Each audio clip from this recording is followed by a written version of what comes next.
Bismillahirrahmanirrahim. Ada pasal baru, yaitu pasal tentang disunnahkan mengulang ayat-ayat rahmat. Mengulang ayat-ayat rahmat dengan meminta karunia dari Allah. Jadi ada ayat-ayat rahmat dalam Al-Quran. Kemudian ketika nemu ayat-ayat rahmat, kamu minta, tunaikan doa-doamu ketika menemukan ayat-ayat rahmat. Maupun ketika menemukan ayat-ayat azab, kamu minta untuk dijauhkan dari segala macam keburukan. Itu ada. Jadi jangan disalahkan kalau ada orang misalkan mengulang-ulang bacaan, kemudian dalam ulang-ulang bacaan itu ada imam diam. Perhatikan aja beberapa. Mungkin kamu kalau ndak pernah ketemu berarti kurang lama ngopinya berarti. Kurang lama ngopinya. Jadi ada beberapa imam itu kalau bacaan imam, baca dalam imam itu di akhir ayat dia diam. Diam itu bukan berarti dia diam, ndak paham, ndak mengerti terusannya atau ndak lancar ya. Ndak lah, kalau imam-imam yang sudah profesional ndak. Dia diam itu karena beliau lagi doa di tengah-tengah bacaan sholatnya. Nah ini sunnahnya ada di pasal ini. Kita lanjut ya. Yustahabbu idza marra bi ayatin rahmatin ay yas'alallaha ta'ala min fadlih. Disunnahkan ketika membaca ayat-ayat rahmat untuk meminta karunia dari Allah Subhanahu wa taala. Jadi kalau membaca ayat-ayat rahmat, mintalah karunia dari Allah Subhanahu wa taala.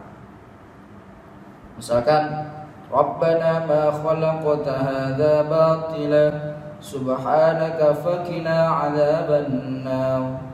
Makanya kayak Mas Eko pernah tak suruh narun hamiyah nas'alullahal afwa wal afiyah. Tak suruh nambahin itu. Karena itu memang sunnahnya. Kalau orang enggak tahu kan, tapi jangan dijaharkan. Kalau dijaharkan, wah ini tambahan Quran ya. Orang akan gitu. Jangan dijaharkan. Kalau dijaharkan khusus untuk majelis-majelis tertentu yang kira-kira orang akan paham. Tapi kalau untuk orang awam jangan dijaharkan. Seperti alaihissallahu bi ahkamil hakimin, itu bisa ditambahkan bala wa ana ala dzalika minasyahidin. Itu kalau bacanya jangan dijaharkan sambil ngimam alaihissallahu bi ahkamil hakimin bala wa ana ala. Makmum langsung protes itu. Jangan dijaharkan. Subhanallah. Subhanallah. Nah itu sunnah. Nambahin kayak gitu itu sunnah. Nah makanya kalau ada ayat-ayat kayak gitu, silakan ditambahkan sendiri. Tentunya lihat kondisinya, kondisional. Wa idza marra bi ayatin adzab, kalau apabila membaca ayat-ayat azab, marra itu membaca atau melewati ya. Ketika kamu mendengarkan ayat-ayat azab, kamu juga doa. Kalaupun membaca, kamu juga doa. Maksudnya gitu loh. Marra itu mendengarkan ya baca. Bukan hanya baca tapi mendengarkan. Melewati lah bahasanya. Ketika melewati ayat-ayat azab, hendaknya ayyasta'idza billahi minasyarri aw minal azab. Hendaknya minta perlindungan kepada Allah Subhanahu wa taala dari segala macam keburukan atau dari segala macam siksa. Kalau ada melewati ayat-ayat azab, kita dengar imam ngomong, imam membaca ayat-ayat azab, kita doa dalam hati, ya Allah. Ya kalau nggak bisa bahasa Arab ya bahasa Indonesia. Tapi kalau dalam sholat, ketika nyebut bacaan selain Al-Quran, harus disirkan sehingga tidak terlafadzkan, harus dalam hati. Kemudian misalkan dia lagi baca, ya Allah semoga engkau hindarkan aku dari segala macam siksa, bahasa Indonesia gitu. Ya batal sholatnya gitu. Batal, jangan dijaharkan, jangan terlafadzkan. Talafud bil kalam itu jangan. Kalau dalam sholat ya, kecuali kalau dalam baca Quran biasa gitu. Ya Allah, nah, itu enggak apa-apa bacaan Quran biasa. Tapi dalam sholat dengerin imam lagi baca itu jangan.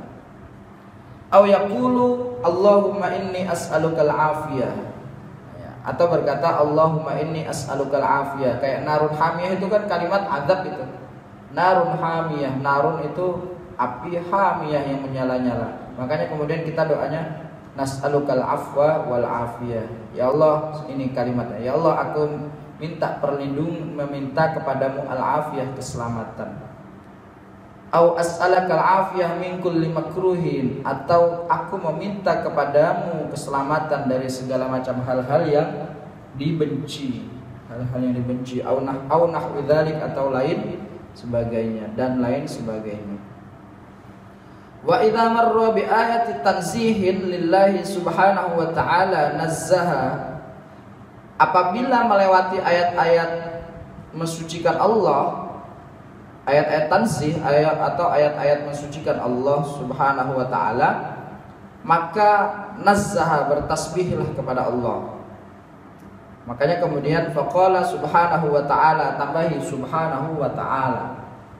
Kalau ada ayat-ayat yang sifatnya seperti yusabbihu lillahi ma fis samawati wa ma fil ardil malikil quddusil azizil hakim, itu sambil dengerin itu dan subhanahu wa ta'ala dalam hati gitu.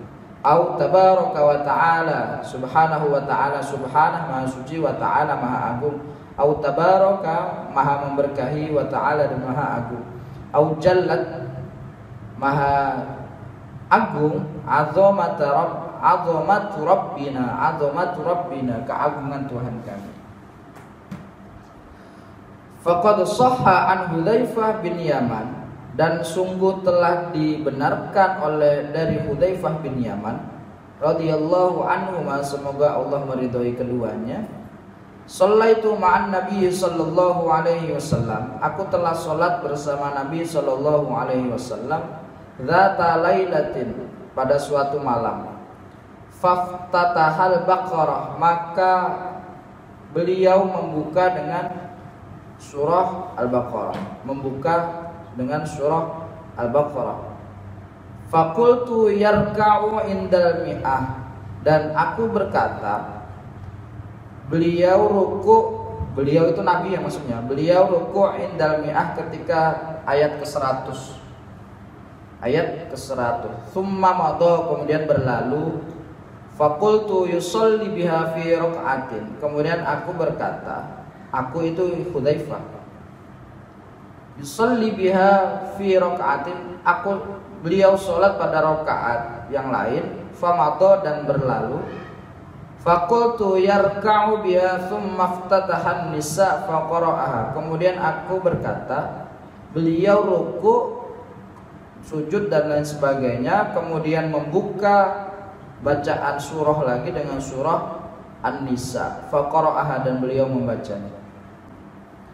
Tsumma iftataha ala Imran faqara'aha yaqra'u mutarassilan, kemudian beliau membuka dengan surah Ali Imran dan membacanya mutarassilan. Mutarassilan itu dengan sangat jelas. Idza marra bi ayatin fiha tasbihun, ketika beliau melewati ayat-ayat tasbih, beliau sabbaha, beliau bertasbih. Jadi ini pengakuan Hudzaifah bin Yaman. Hudzaifah bin Yaman itu pernah sholat dengan Nabi. Suatu ketika Nabi sholat baca dengan surah Al-Baqarah, mulai surah Al-Baqarah, ruku pada rakaat ke-100. Jadi Nabi itu dulu sholatnya memang rakaatnya panjang-panjang, gitu. Rakaatnya panjang-panjang. Enggak kayak makmum zaman sekarang ini. Makmum zaman sekarang itu pengennya Al-Kausar terus. Ya makmum zaman sekarang. Nabi dulu sholatnya ratusan ayat setiap dibaca. Bayangkan, Nabi mulai ruku ayat ke-100 baru mulai ruku. Kemudian rakaat selanjutnya baca surah Ali Imran, rakaat selanjutnya baca surah An-Nisa. Beliau, dan ketika melewati ayat-ayat tentang tasbih, Nabi selalu bertasbih. Ketika melewati ayat-ayat tanzih yang mensucikan Allah, Nabi selalu bertasbih. Itu makanya kemudian wa idza marra bi ayati su'alin sa'ala, ketika beliau melewati ayat-ayat soal, ayat-ayat permintaan, beliau minta sama Allah. Misalkan Rabbana anzil alaina ma'idatan minas sama'i takunu lana 'idan li awwalina, itu kan doanya Nabi Isa itu. Itu beliau minta juga. Anzil alaina ma'idatan minas, bukannya itu bukan sampai akhir ayat, tapi beliau tambahin dengan doa-doa yang lain. Minta, mumpung ketemu ayat minta. Jadi pinta kita kemudian diwasilahkan dengan pintanya Nabi Isa. Misalkan gitu. Keren itu. Makanya Nabi itu tahu etika berdoa. Makanya doa Nabi nggak pernah merdudun, nggak pernah tertolak. Bukan karena Nabi dekat dengan Allah, tapi karena Nabi beretika, minta sama Allah itu beretika. Kamu deket tok, tapi kalau nggak ada etika ditendang juga, ya kan? Benar nggak? Kamu deket sama saya, ya kan? Mentang-mentang deket sama saya, kamu nggak ada etika depan, tak tendang juga kamu. Nabi deket sama Allah, deketnya melebihi bahkan kekasihnya. Kayak saya sama Bunda Ibra, pasangan kekasih gitu. Tapi ketika Bunda Ibra tidak punya etika, ya tak tendang. Begitu pun Nabi. Nabi dengan Allah pasangan serasi beliau, pasangan kekasih. Tapi Nabi beretika ketika meminta. Etikanya apa? Disandingkanlah dengan wasilah doa-doa dalam ayat-ayat Al-Quran. Gimana nggak diijabah? Ini mesti diijabah.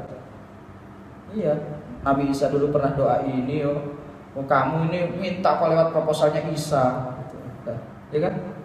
Makanya kamu doa itu, kalau kita doa jangan pernah doa pakai doa redaksi sendiri.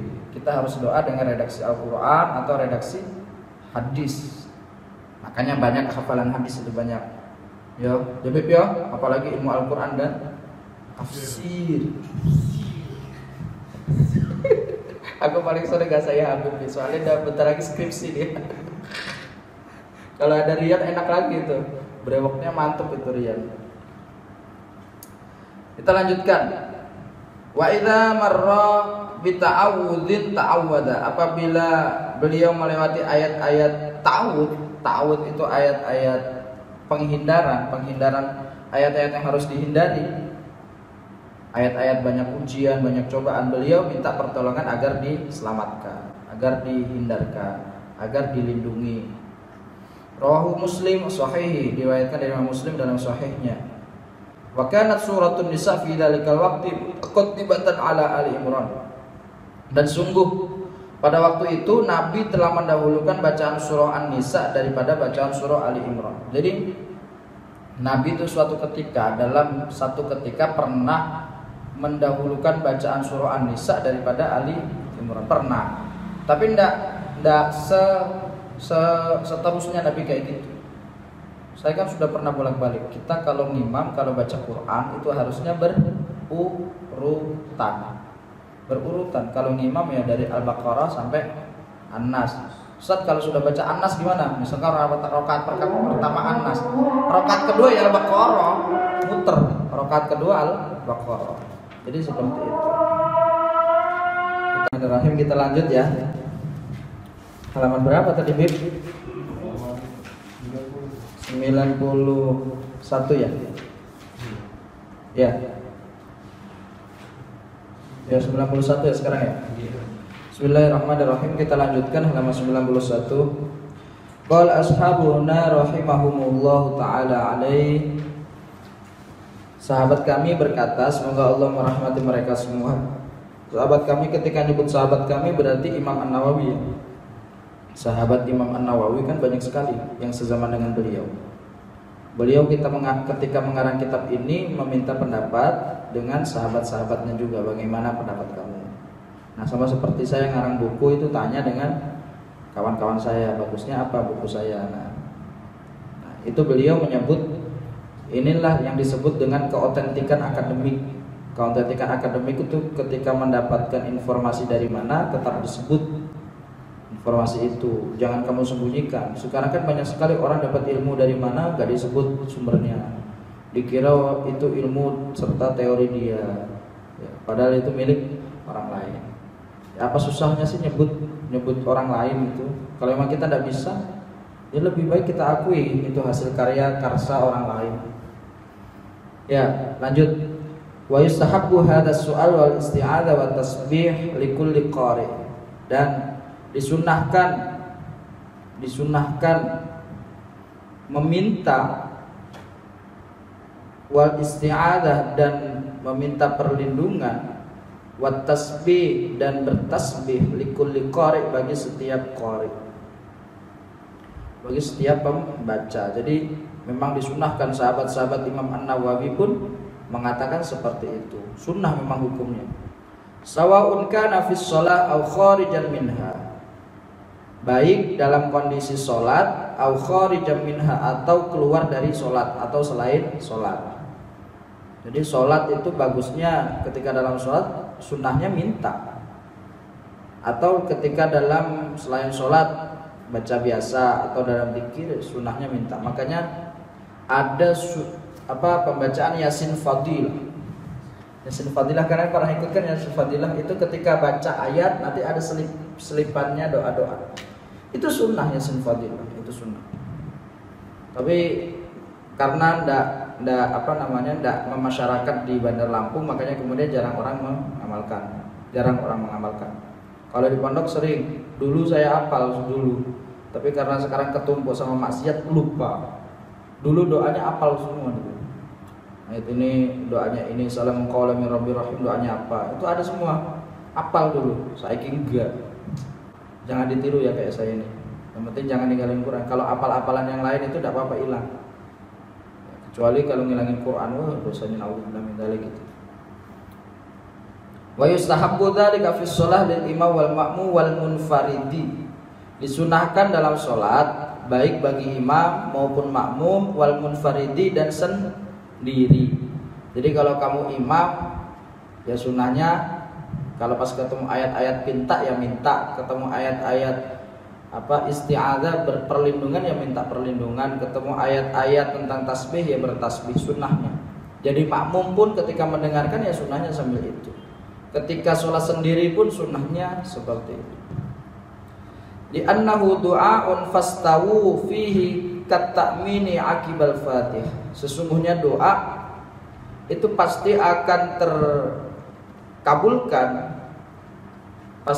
terkabulkan atau terkabulkan kat-ta'mini, seperti aminnya selesai membaca Fatihah. Jadi doa itu harus beriringan. Doa yang beriringan dengan pembacaan ayat-ayat Al-Quran tertentu itu mesti akan terkabul seperti layaknya bacaan amin dalam surah Al-Fatihah. Kita kalau habis baca surah Al-Fatihah waladhdallin, reflekan amin. Amin itu sebenarnya tambahan, sunnah juga tambahan, seperti layaknya ini tadi ketika nemu ayat soal, ayat isti'adzah maupun ayat tasbih, sunnahnya amin. Itu mustajab doa itu.